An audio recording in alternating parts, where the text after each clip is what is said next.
Welcome back to the Chicago Bears Huddle podcast. We have the preseason week one review this time, so we're just going to jump straight into it. I'm Darren Doxey, staff writer at Chicago Bears Huddle. And I'm Ryan Wooden, a featured columnist for Chicago Bears Huddle. So I guess the topic that we should just get out of the way first is the Jamarcus Webb demotion. Finally, 3 years into this guy's career, after he just gets Jay obliterated on a regular basis. Finally, a coach that isn't going to hold his hand and force him to try to be good when he's just not.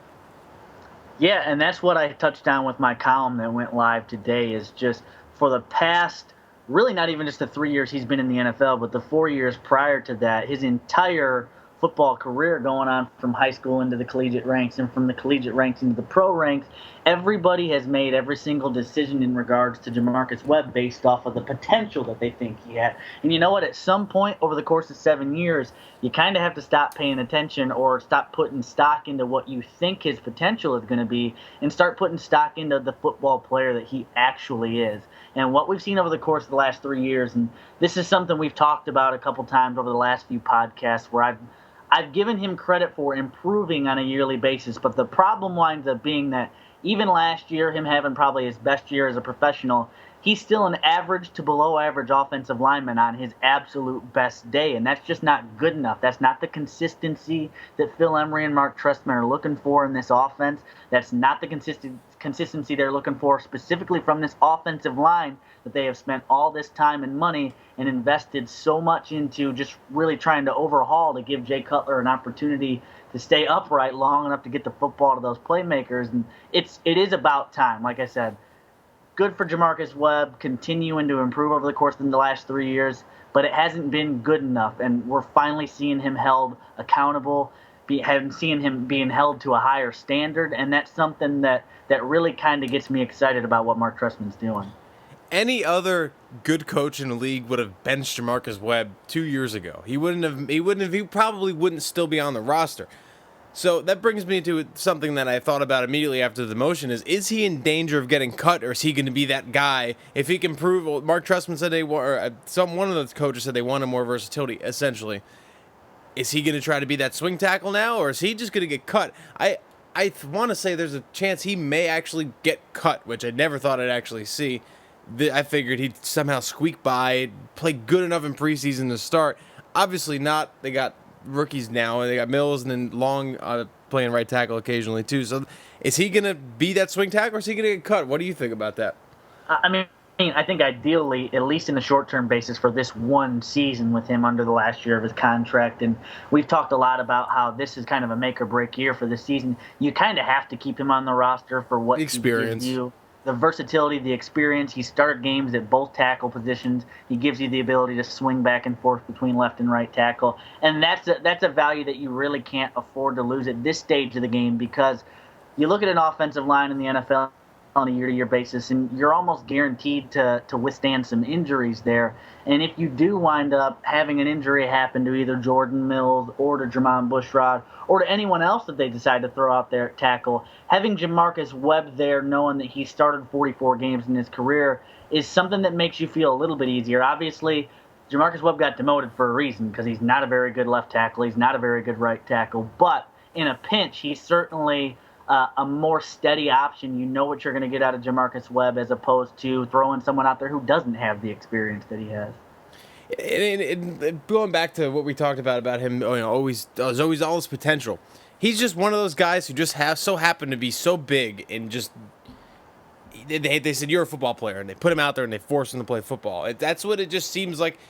He just got everywhere on potential, and he's never really been great. I mean, I remember watching videos of him, the college videos when we drafted him, just kind of going, I don't really see anything special in this guy, and there was people freaking out over it. Obviously, what, a 7th-round pick? And that's another thing. We treat Jamarcus Webb like he's some kind of first-round pick or second-round pick that we traded up to get. He was a late-round pick that I didn't want to think that people were surprised he even made the roster.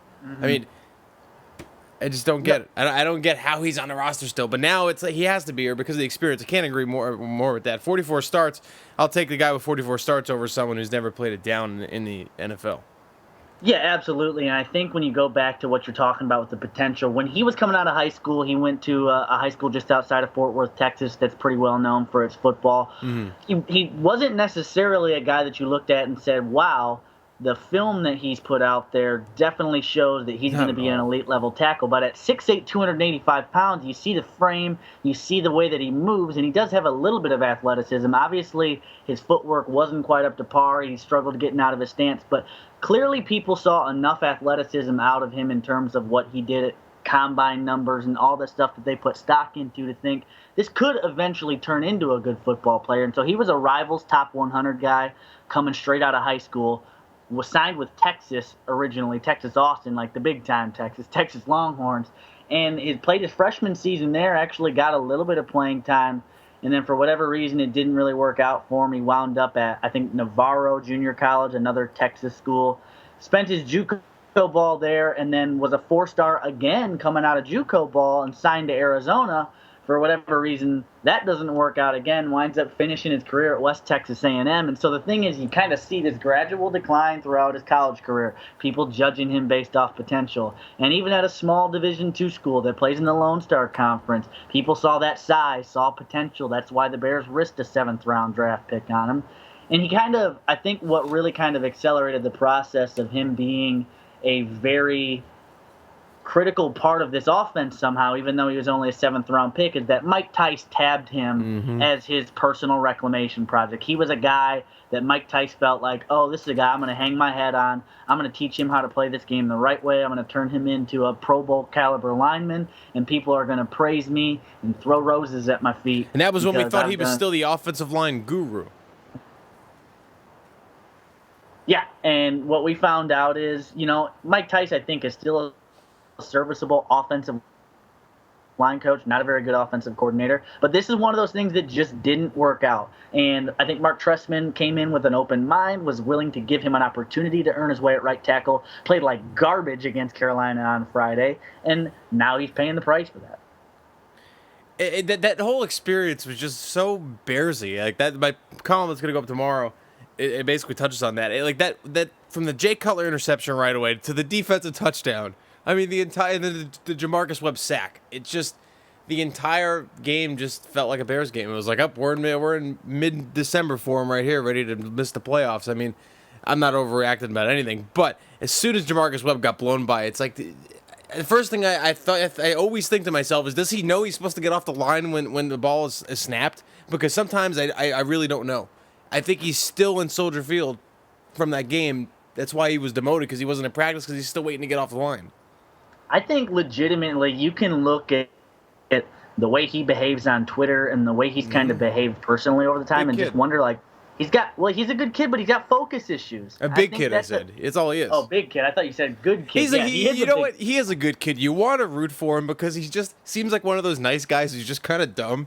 And I don't mean that in a bad way, but you know what I mean. Yeah, just he's like fun and lovable, but Exactly. he's not exactly the sharpest someone tool. that you'd hang out with because he's a nice guy and he'd do stuff for you and whatever. He's just a fun person to be around. But I don't want him playing left or right tackle for my football team ever again.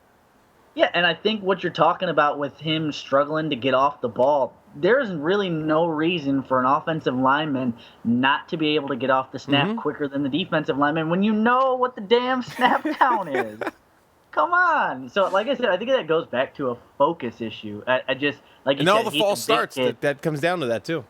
Absolutely. And that's one of those things that certainly wears on Mark Trestman and Phil Emery. They do not want to see those mental unforced errors. The things that you can't avoid on the football field are the things that you really have to avoid. If you make a mistake where your drop step's just not particularly good and for whatever reason a guy gets the inside bong on you and he just kind of beats you, okay, that happens from time to time. It happens to great left tackles. It happens to average left tackles. It happens to linemen of all sorts all the time. It'll happen to Jermon Bushrod this year. Exactly, but that's not what we've seen. That's not our only problem with Jamarcus Webb. We've seen those mental mistakes constantly. We've seen him not getting off the line entirely and being 3 steps slow off the ball.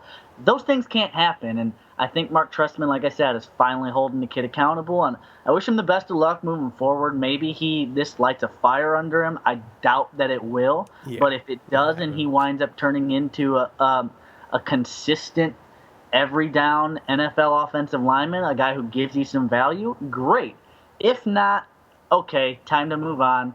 Let's look at Jordan Mills, fifth round pick, a guy that I talked about on our draft show and said Mm-hmm. I thought he could sneak up and maybe steal some reps at right tackle from Jamarcus Webb. And that's going to be a place that I certainly am watching intently on Thursday night against the Chargers to see what Jordan Mills is capable of doing. The entire line just, I mean, the fact that Jay Webb's demoted now, I mean, instantly I'm more optimistic because really, how much worse can it get? I mean, we've seen what the bottom is with Webb, and it's really the couple steps above don't really change much. He's always getting blown by. He's always having false starts. There's always penalties going his way, and from all the camp reports, I mean, he was getting blown off the ball by Corey Wooten all so far every time he's lined up by him. And, I mean, that's going to happen. Corey Wooten's an above-average defensive end. But, I mean, if you're a starting right tackle, you got to do something more. And finally, he's being held accountable. Mike Tyson's not here to hold his hand and tell us about his potential. Done. I mean, I don't think he's going to get cut. But it wouldn't surprise me. But they would have to go out and sign another veteran who has that experience. So I agree with you. Not with 1 year left on his contract. But that brings you said Jordan Mills, and that brings us to another thing. Kyle Long and Mills are on this line now. This is the first time we've actually had a rookie, maybe possibly that could contribute and not be terrible in his rookie year. You know, we say that, but we also said similar things about Gabe Carimi before he got injured. That was a guy that I thought was going to come in and be an impact player at tackle for us, and for whatever reason, it just didn't work out that way. Carimi wound up being soft. The injury just kind of, for whatever reason, go away. Put him out of his, I don't know, mental toughness became an issue after the injury. Gabe Carimi came in as a guy who I thought had a nasty streak, and after he got himself hurt, I didn't feel that. Like I said, I had talked to him last year during camp for a piece I did. I didn't get that nasty streak vibe from him, and that's worrisome for an offensive lineman. The difference here this year is, obviously, I'm not going to come out and say that Kyle Long or Jordan Mills are going to be saviors on the right side of this offensive line. However, I like them both. I like what Jordan Mills brings to the table athletically. I love what Kyle Long brings to the table athletically. And having seen him over the course of a few interviews and stuff like that, he's got the nasty factor. And we talk constantly about how huge that background he has is just having a pedigree. That's a big deal. He understands how this league works. He understands the work that goes into being successful in this league. He's seen it happen with his father. He's seeing it happen right now with his brother. And I think he's got the mental makeup to be that big, ugly, nasty right guard that we expect him to be. It just runs in his DNA. Absolutely. Obviously, it just comes down to we got to see this happen on the field. Exactly. And from what I saw from him, I mean, that's someone I wish I would have watched closer. Like I was telling you beforehand, I watched the game in pieces, so I didn't get to digest it all at the same time. But I think, his technique obviously has got to get better, and he's got to learn. But the athleticism's there. I mean, in the mean streak is that's definitely a plus because we really haven't had anybody with a mean streak on this line in a long time. We were saying the same things about Gabe Carimi, and I said the same things about Chris Williams when he was drafted. Besides the mean streak thing, this guy's going to be a great pass protector. He's going to be great. Yeah, that really worked out. Yeah, that's a terrible Hoosier guy example right there. But I think his pedigree makes me slightly more optimistic than I was for those two, which I was pretty optimistic in those two examples. I was impressed with the way Kyle Long played on Friday night. I thought he played physically at the point of attack. I thought he played relatively low coming out of his stance, which is always something his swinging when he swung out and blocked, I thought could have been a little bit better, but he showed no quit on it. He just ran people over as much as he could till the play was over. Yeah, one of the things you always worry about with college linemen making the jump in the NFL is they have a tendency to play a little bit high, and I think he played relatively nicely he played low with his pad level. I liked a lot of the things that he did, and one of the things that we talked about in the last show that we did was he was kind of sunk a little bit deeper on the depth chart at that current time because he didn't have those rookie mini camps and all those OTA stuff to go through to get him up to speed in terms of the system. He got like 51 or 53 plays. It was one of those two numbers on Friday night, which is a big deal in terms of obviously the coaching staff looked at that as an opportunity to get him as many live game type atmosphere repetitions as humanly possible to try to get him up to speed. And like I said, I know they like James Brown. They like the fact that he gives him a little bit of depth at both guard spots, but that's going to be Kyle Long's job to win. And I think the way he plays going throughout the rest of camp is going to really kind of make up for whether or not he cements that position. At this point, I think they're looking at him as the first team right guard now, and it's just going to be about how he utilizes those reps going forwards and how prepared he is come time for the season to start. And you'd have to think there's only one way to go in the immediate future for success with him, and just getting more experience. Like you said, he didn't have those OTAs and mini camps. So I mean, that's something that I don't want to say I forget about, because obviously I know it, but it doesn't register first in my mind. Like I'm like, oh, he looks good, but I think oh, this has got to be worked on, blah blah blah. But then it's really, the reality is he just needs a little more time and some more practicing. Obviously that does what he needs, but you know what I mean. He missed OTAs and minicamp, so. I mean, this guy mid-season could, if he's going to contribute as a rookie, I mean, he could really have it all figured out finally by mid-season and really have things put together. I'm optimistic about it. I think this line's going to be instantly better with Bushrod and with Jay Webb removed. I don't think you can get much worse over there. It's impossible. The one thing that you have to be a little bit concerned with the offensive line is certainly you like the personnel upgrades with Bushrod and Slauson on the left side. You're interested to see what the young guys can give you on the right side. There is 4 new starters on that line, though, and that is the one thing that certainly concerns me in terms of continuity. When you get an offensive line, so much of keeping your quarterback upright is just constant communication, calling out blitzers, calling out just anything that you see that you know is going to affect what's going to happen post-snap. And Roberto Garza being in the center, being that veteran presence, hopefully makes that whole thing kind of gel a little bit easier. But it's going to be interesting. You'd like to see, hopefully, over the course of the next 3 weeks in the preseason, they can really kind of hone in on the 5 or 6 guys they're going to play consistently so that they can just get that time on the field together and really get used to working together and get used to all the line calls, get used to hearing Roberto call stuff out. That'll be one thing that I'm certainly keeping my eye on, but like you said, I'm optimistic about the way this offensive line is going to play this year. And like this whole team, offensively at least, is gonna have an adjustment period for the first 3, probably 4 games, I would imagine. Still, they're working in the new system, so timing's not going to be perfect. The offensive line, like you said, 4 new starters. That's a lot of continuity. This team has to build on offense with all the new pieces in the new system, let alone the basically entire new line. So, I think Bear fans, it's good to be optimistic right now. I think this team this is the best chance we have. The Bears have had to do anything in a long time, but they need to reel back not the optimism, but the high expectations coming out of the gate. Because I hear some people, you try to check the pulse of the Twitter world when crazy stories happen about training camp or this player is doing great. And it seems like everyone's expecting it to kind of just take off right away, your average family. People need to kind of reel it back because it's not going to be smooth. What we're seeing right now is that could carry into the first couple games of the regular season. Jay might not be on time with everybody. This offensive line might not be together. But come the bye week and once you're around week 8, week 9, that's when this thing should really start to take shape. And hopefully that's when they get hot and then can ride that through like the Ravens did last year. That'd be great. But I mean, it's hard not to be completely optimistic, especially this offense. I think is going to be explosive regardless of how it comes out of the gate.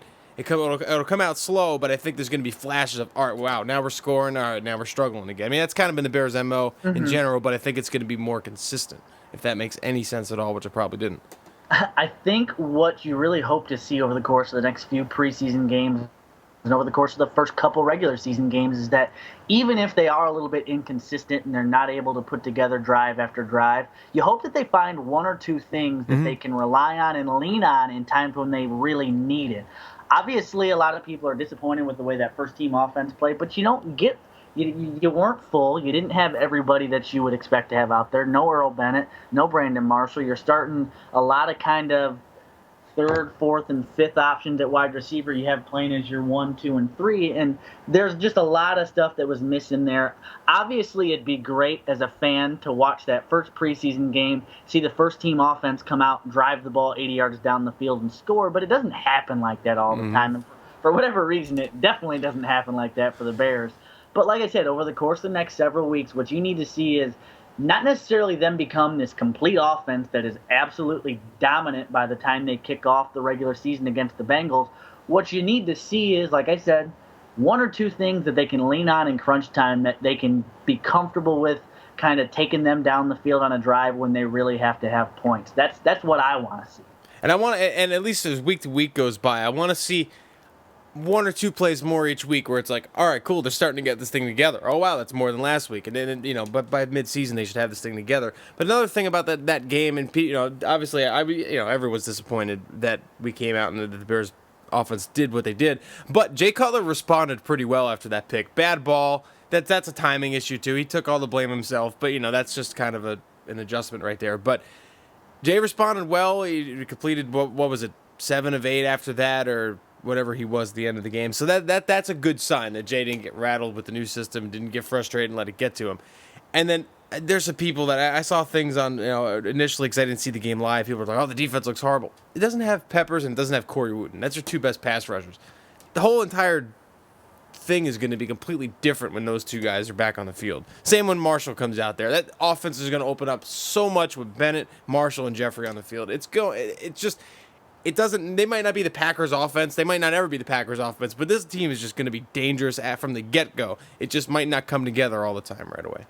Yeah, not having Peppers and Wooten certainly dynamically changes the way you look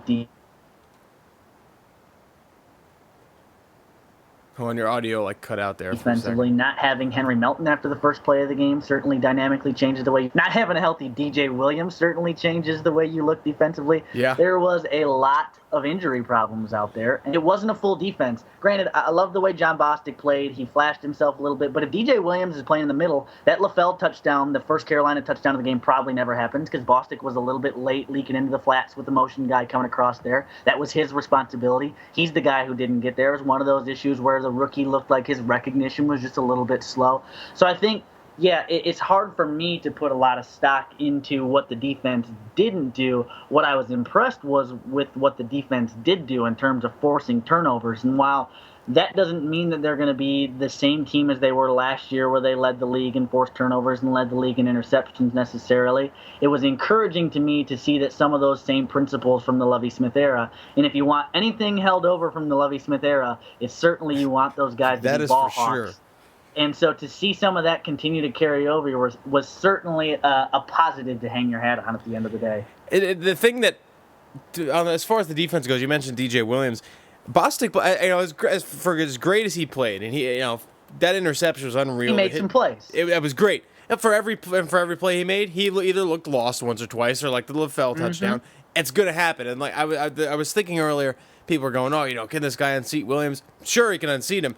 But if you're going to go into it with a rookie, you're going to have your great plays like that. That's going to be the story for most of the season. He's going to look lost, I'm assuming, at times. And he's going to make great plays occasionally. I'm curious to see how it looks with DJ in there, if DJ can get healthy before this preseason's over and get in there and play. Because I want to see what the drop-off is and just how much that experience is different from what the pure talent that Bostic has. That interception was great. The entire thing was perfect. And then Green was another guy. These two linebackers look like they might be here to stay. Granted, it's only one game. I'm not trying to overreact.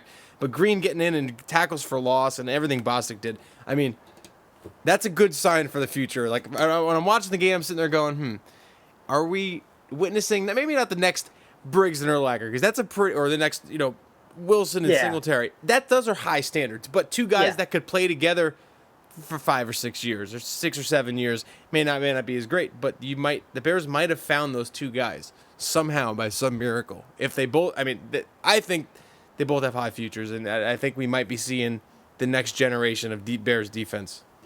Yeah, and that is obviously the position that I thought they did the best in terms of addressing coming out of the draft this year. I thought you got two guys, one of which is going to be most likely just a special teams contributor in reality this year when you talk about Kasim Green. But he brings a lot of potential to the table. You like what he can do athletically, and certainly there's a lot to be excited about with what he brings to the table. And then with John Bostic, you get a guy who, if he can be a contributor in certain packages, in certain situations this year, that's great. He's going to give you a bit of a presence on special teams because he's used to having played special teams at Florida. I like both these kids. Like you said, I think that they definitely have put themselves in a good position to feel nice about what their future looks like at linebacker this year. And that's important because, like you mentioned, they're looking at starting 330-something-year-olds across the linebacking core this year, and so you don't really know how long you're going to be able to keep James Anderson, DJ Williams, and Lance Briggs together. I don't think you're necessarily going to have the longevity that you had with having Urlacher and Briggs play side by side for 9-10 years. No, that's so rare. No, it is very rare. But to have two guys who are rookies who you feel comfortable with putting in there, if it really comes down to it, certainly has to make you feel nice about your future. And I like the fact that they're out of the same draft class. They'll probably be inserted into the defense around the same time. They'll have that. They'll grow together like Urlacher and Briggs did. They might not ever reach those heights, but that's two real solid players. And another defensive kid who's coming out of nowhere is Isaiah Frey. He looks to make plays. He doesn't look to just get by and hope he makes the right. This kid's. I feel like there's no fear in this kid. He's just ready to just do it. He's ready. He sees the opportunity and he's jumping through that door right now. You look at the way Phil Emery kind of treated the DJ Moore situation last year, and you wonder if they didn't know, based off having Isaiah Frey in the practice squad, the potential that this kid had as a playmaker. Certainly when they had DJ Moore, and when DJ Moore was playing at his best for the Bears, he was a guy who could kind of stick his helmet in there and make some things happen. He could make a big play. Always. He was always around the ball. He could be pesky. However, like I said, you wonder if the way you saw them handle that contract negotiation and the way they just kind of handled DJ Moore in general, if they didn't think to themselves, having watched that kid play in the practice squad, saying, hey, this might be a kid who we can expect to come in and contribute in our dime and nickel packages last year. Obviously, they didn't expect Kelvin Hayden to wind up on the IR and to have him automatically thrust into that also important nickel role, but he certainly embraced it, and you got to give the kid credit. He's another one of those practice squad kids, and this is something that I'm going to give Phil Emery a lot of credit for, because I'm not so sure how we're going to wind up judging his first draft class, but you look at the kids who were on that practice squad for them last year, kids who really kind of busted their humps, Joe Andersons, Isaiah Freys, the Matt Blanchards of the world. These are all guys who are in play for potential roster positions this year, so you kind of have to give him a little bit of credit when it comes to plucking these undrafted free agents. And Frey doesn't fit into the undrafted free agent mold. He was a fifth-round pick, but still, like I said, another guy who they clearly had tabbed as a potential playmaker, and he's kind of showing his stuff here during training camp and in the preseason. Frey, I mean, the first thing I thought about, I mean, Hayden is not the greatest corner in the world, but he's a good person to have on the roster. Him playing nickelback, we talked about in the last podcast, that's a good thing. That's a good move for the Bears if he's going to strictly be playing nickelback. And this kid comes out of nowhere after that injury, which that injury does hurt this team. But hey, you know what? In this defense, Lovey was always great at finding a nickelback that could just be around the ball. Daniel Manning did it well. DJ Moore did it well. Corey, what's the return guy from last year? The special teams guy, Corey Graham. Wow, that's a total blank right there. Corey Graham, and now Super Bowl champion, was great. He had 3 picks in 3 games or whatever it was in the season when Jay Cutler was hurt. I mean, that position's just a position where you just got to be around the ball. You just got to have your head on a swivel and just get a feel for where everything's going. And this kid might just have that, and then he's getting red zone interceptions in practice the next day. So, I mean, you might be looking at your starting nickelback for this team if he keeps this up the rest of the preseason. So, and everyone talks about, this defense is old, Well, if DJ Williams gets hurt and Bostic has to play, the defense instantly gets young if Isaiah Frey makes the nickelback. That's 2 young guys right there. Yeah. So this real defense really isn't as old as we think it is, because Major Wright and Conti are still young. And then you got guys like Harden, which I'm going to get to next, because that's a whole other thing, behind him if he were to make the team. This really isn't that old of a defense. The core is, but the rest of it, the up-and-coming talent's pretty young. But speaking of Harden, is it just me, or did I not see him on special teams? Because if he's not playing special teams, oh boy, you're in trouble. To be honest with you, I didn't really have a tab on him in terms of... I heard he didn't play special teams much, but I'm not going to say yes or no. How much roster stuff he did. I know that he certainly played a couple of plays or a couple of different special teams. Yeah, I saw him a handful of times. I did see him out there a few times. Obviously, he got plenty of repetitions towards the end of that game at safety. I mean, listen, you know what the Bears hope this kid is. You know what the kid is as of now. You hope that maybe somewhere in there he can throw a healthy season together. And obviously we talked at length about this last time we were on here. But we'll see. If he stays healthy, the amount of athleticism that he brings to the table, you hope that he can be a contributor for you, at least on special teams this year. But if not, it might just be one of those things where you kind of have to chalk up to saying, hey, the kid just wasn't able to stay healthy on a yearly basis, and we have to go our separate ways.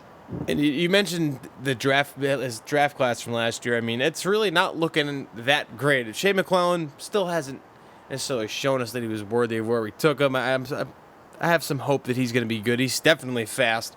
And Alshon, if he can stay healthy, is going to be a good player. But the rest of that class is kind of, half of it'll be how many people from that class are still on the roster if Harden were to get cut?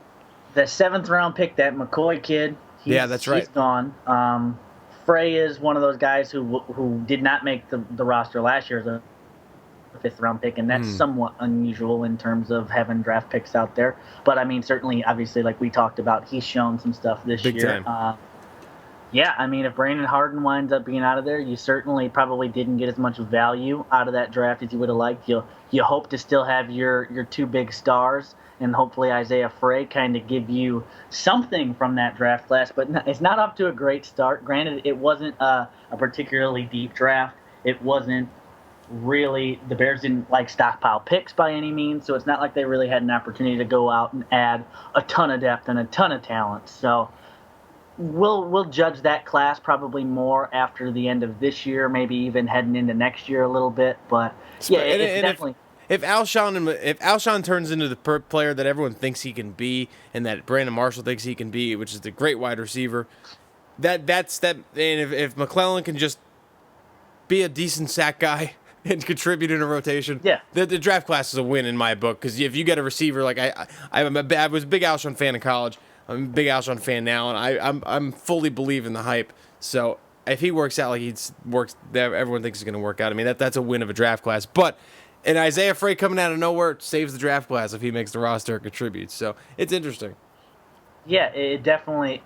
It can go one of 2 ways right now. It can go straight to just complete bust, or it can be one of those surprisingly nice draft class. I don't think there's really any in between at this point based on what you have left from that class and what you expect out of those players. But that being said, I mean, I also like a little bit what they've done with this draft class. And obviously, it's very early to say, but we already talked about Bostic and Green. Jordan Mills already plugged in as a starter at right tackle currently, or as it currently stands.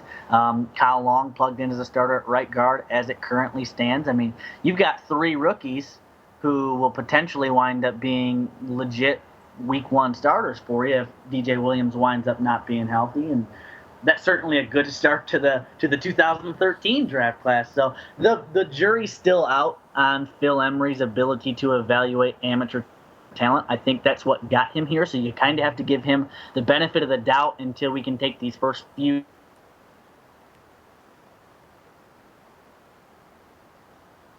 draft class and genuinely evaluate them. And if you look at this draft class too, there's another guy. Granted, he doesn't really have the NFL body to be a big wide receiver at all because he's just so skinny. But Marquise Wilson even came bursting onto the scene with that 50-something yard reception from Matt Blanchard. Not that that's a good sign for him. The speed is something that the Bears really don't have at that position, but he just doesn't have that NFL body to play at a lot of snaps at the moment, at least.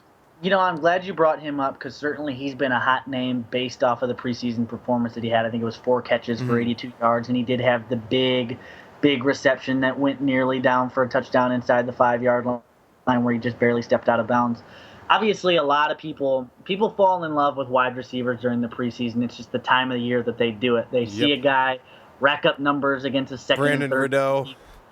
Yeah, Dane Sanzenbacher, people going absolutely. That Sanzenbacher should have never been cut. That punt return. Yeah, people going crazy about that. That's Mike what Hass. do this time of year. The best out of all of them. What I will say about Marquise Wilson is there's a lot of talent there. And we talked at length last week or 2 weeks ago when we did our podcast about whether or not he could potentially make this roster. And I think the answer, even after that big game, is still no, because he doesn't give you the special teams presence And if you're going to have Devin Hester on this roster and he's not going to play offense for you, and you're going to carry Eric Weems and he's not necessarily going to be an impact guy at receiver, he's going to make most of his impact on the special teams once again. You can't really afford to carry 5 more wide receivers in addition to those 2 guys. And when you look at what they have, if Earl Bennett's healthy, you got Marshall, Jeffrey Bennett, and if Joe Anderson winds up being healthy, those 4 guys feel to me like they pretty much, if not have their roster spots cemented, are awfully close. And obviously Anderson's the only one who's even close to being on the fringe there. So I don't really see Marquise Wilson breaking into that conversation. However, he's positioned himself perfectly to make the practice squad. If he can continue throughout the course of the year kind of developing himself as a special teams guy, if any one of these guys go down, he's put himself in a position to be that next guy up. And what we saw with Joe Anderson last year, if you're that next guy up, who knows what can happen? Joe Anderson's put him in himself to be an impact football player on this team. He's going to make a difference on special teams, and he's going to have an opportunity to make a difference on the offense this year. And Marquise Wilson could be that next Joe Anderson type guy. And with as many injuries as Bennett gets because of the style receiver that he is, just going over the middle and being a crash test dummy, essentially, Joe Anderson could be put into the game, the next time Earl Bennett goes out on the field. So the opportunity is wide open. And then if Marquise Wilson was on the practice squad, they can always bring him up if they want that threat there. I think you're dead on about what will happen with Wilson because you're not unseating the first 3 guys. And Joe Anderson's really has impressed pretty much everybody. And I think he's definitely earned the roster spot over an Aroma Shadu or all these other guys. But speaking of people falling in love with wide receivers that just, you don't know why. I remember the David Ball and Mike Hass train that was on all the forums, and people were pounding that down. These guys got the best hands. They're like Tom Waddle. Oh, God. That was fun. I wanted Mike Hass to make the team back then just to see how ridiculous it would have been, but, oh, man. Short, weird white receivers. That little white wideout who just fits all those Wes Welker. He's a Wes Welker. Yeah, it's just one of those things that you kind of deal with as a football fan. And I would say that it just relegates to the Bears. Certainly it's happened to the Bears on multiple occasions, but it's a league-wide phenomenon. People love the little white, jittery wide receivers out there. And, I mean, I wouldn't be surprised next week you go out and you see Alex Lenz, that kid from Iowa State, go out and have 4 catches and 70 yards in the preseason, and people are going to absolutely freak out about him. And they always make crazy one-handed, ridiculous. At least Mike Hass and David Ball did. Those guys had the crazy fingertip catches in the corner of the end zone, but they ran like a 5-second 40. They couldn't run at all. They were all slow. Yeah, it's just one of the football fan in general. But what are we coming up on, 40 minutes here? We're at 37 right now, so we still got 3 minutes left before we hit our benchmark, obviously. Well, let's look at heading into next week. Well, before we get to next week, I got one more thing on my list that I wanted to bring up because you got a chance to sit down with him last year, and we've talked about him a bunch, mostly off the record. But Blanchard. What'd you think of your boy Blanchard? I'm calling him your boy because you wrote a feature on him, so I don't know. He is my boy, though. I like this kid a lot. I really, really do. He's a good kid. He graduated, I think, the same year as I did. I want to like him a lot. I really do. He played. Oh no, excuse me. He's a year younger than me. He graduated in 08, and I graduated in 07, and he played for Lake Zurich, a 7A school up here in Illinois, and won a 7A state championship, and then went and won a bunch of championships at Wisconsin Whitewater. The kid's a winner. He's been a winner everywhere he's been, and considering he's coming from the Division III ranks, the expectations aren't very high, but certainly we talked throughout the course of this year that the fact that they're only carrying 3 quarterbacks means that they are going to give him legitimate consideration in terms of A, either being a practice squad player once again and being that 3rd quarterback, or B, potentially unseating Josh McCown and being the backup quarterback at this point, the way in that developmental role, the way they had Caleb Haney a few years ago. I thought he played really, really well, considering coming off that early interception. I think he was 15 of 18 or something like that. So, I mean, there was some stuff that I saw out of Matt Blanchard that certainly was enough to get me excited and think that there maybe is something of a battle going on there for that second string quarterback's role. And the one thing you don't like is he took 5 sacks. A couple of those were his fault, a few of them not his fault. A lot of guys going untouched up the middle, which is really just what we go back to when we were talking about with the offensive line, just communication errors. Those guys, those blitzers and those shooters have got to be picked up. They've got to be called out by the centers and the guards, and something has to happen to make sure that those inside guys don't go free. But overall, I thought he played well. He made a few mistakes. There's no doubt about it, but you're going to expect that out of your young developmental quarterback, and I think that's what Blanchard is for the Bears at this stage of the game. That's another thing people fall in love with, too, in preseason is just the backup quarterbacks that come in and kill people. Like, everyone fell for Caleb Haney. Everyone fell for, any schmuck who comes in and plays great. But there's always been something about Blanchard ever since seeing him last year up close and personal. It's like, I want to like the kid. I want to feel like there's some sort of future. I mean, obviously they brought him back this year to the training camp. If Phil Emery didn't see something in him, he probably wouldn't have brought him back. So the fact that we have the quarterback whisperer as the head coach, I agree with you. There might actually be a competition, or at least a slight chance that Blanchard could unseat McCown as the second quarterback. I mean, if Cutler goes down, we're pretty much screwed regardless. I mean, even with McCown's experience, and he does play decent at times, enough not to kill you, you're not going to, if Jay's done for the season's over, period, or any long stretch of time. But Blanchard, that's spot on right there, that he could play that Haney role with the no experience guy, but just has something in him. And if Trestman keeps him around, and if he's the second quarterback, that makes me a little bit optimistic that if Jay were to not play like he should this year and doesn't get that contract extension and they don't franchise him, which I think regardless Jay's back next year, I think really where are you going to go unless they feel that Blanchard has that whatever in him that just makes him the next guy, which I doubt that's going to happen. Jay will be back next year. I'm confident in that. The thing with Matt Blanchard that you have to give the benefit of the doubt to the Bears organization is they had 12 weeks to watch him on that practice squad last year, so they've seen more of him than any of us have seen. So at this stage, you really just kind of have to trust their judgment more so than anything. Adding what I've seen from Matt Blanchard on top of that, like you said, I did have the opportunity to do a long feature on him for Chicago Side Sports last year. He comes across to me as a kid who's a lot more poised than he probably should be. Coming from a D3 school, he looks confident. Even though he was a champion and had won a bunch of stuff in Division III and was a high school quarterback who was a champion, that should be a lot more daunting than he makes it seem to be. And in both the times I talked to him, not only did I talk to him last year, I talked to him very briefly that Sunday that we spent on camp just catching up with him because I had spent so much time. I spent 2 full weeks talking to him and getting to know all his parents and everybody that I used as sources going into that. So I felt like I knew him, and we recognized each other coming out, and so we talked for a couple of minutes.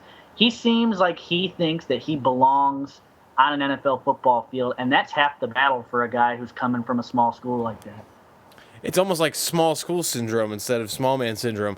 But, that's something you touched on there that I've always kind of thought, but never really let the thought render till now.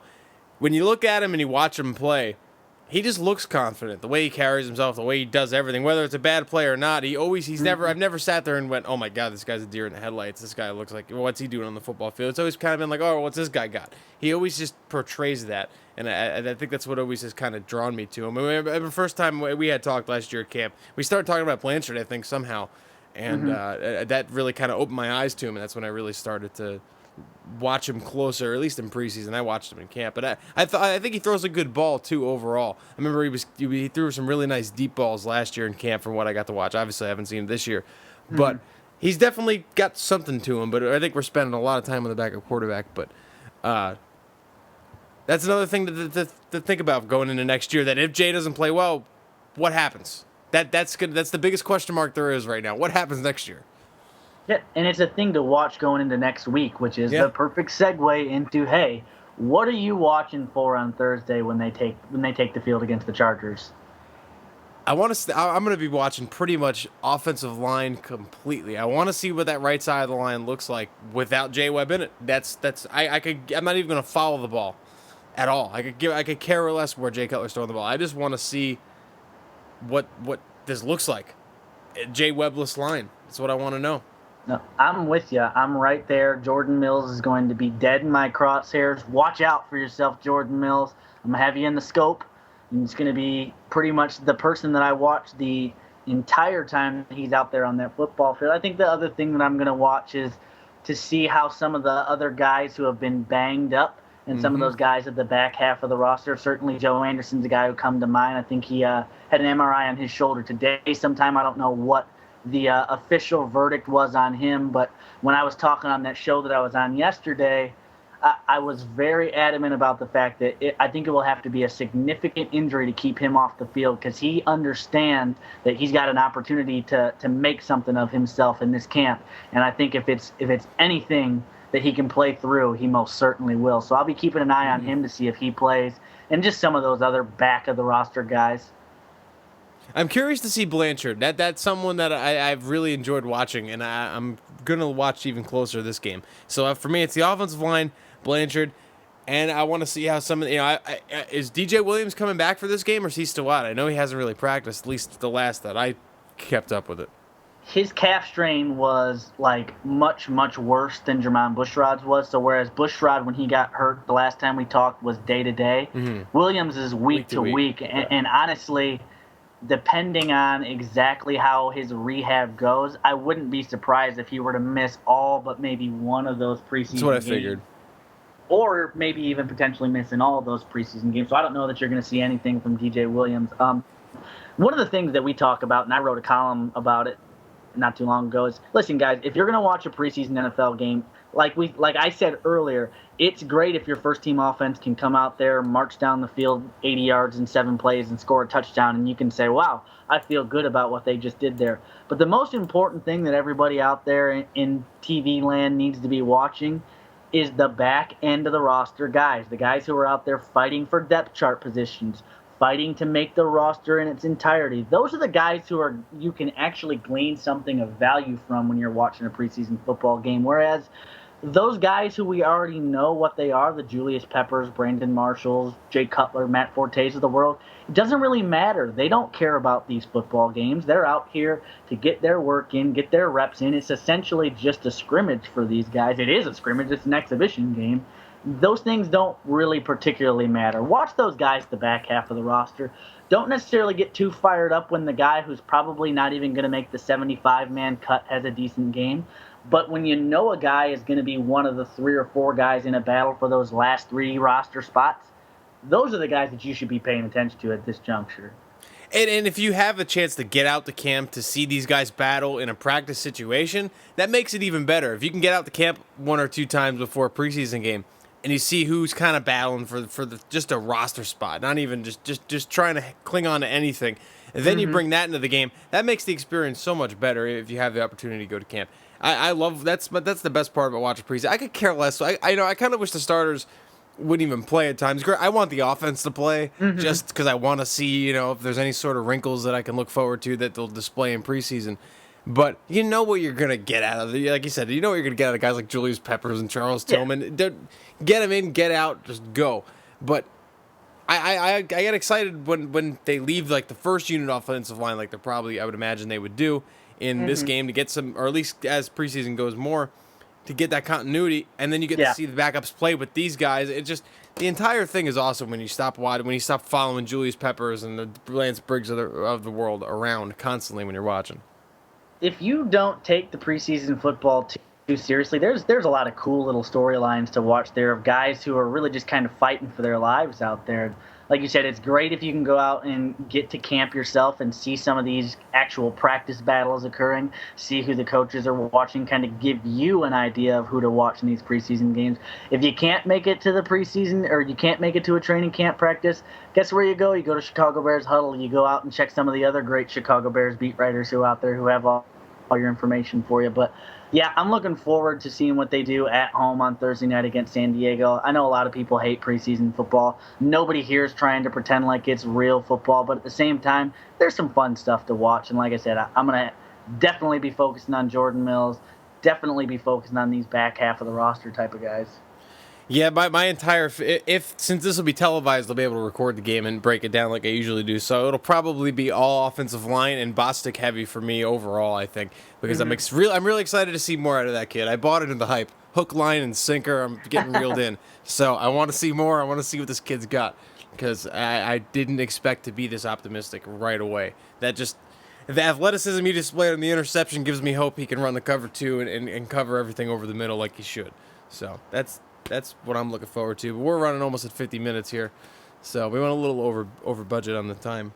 Yeah, you know what happens. We get a little bit excited talking about some of the Matt Blanchards of the world out there, but appreciate anyone. Time till the 2-hour podcast, my friend. I appreciate everybody out there who's been able to stick with us, and that's all I got for you, Darren. Throw your Twitter handle out there. Why yeah, not? be sure to follow me on Twitter at Ryan_Wooden, and be sure to check out all our great stuff at ChicagoBearsHuddle.com. And I'm at Darren Doxey. Just go on there. Be prepared for the shitstorm that is my Twitter feed. So good luck to anyone who follows me and attempts to battle me with my idiotic knowledge. But anyways, thank you guys for listening. We'll be back soon. Take it easy. Appreciate it, guys.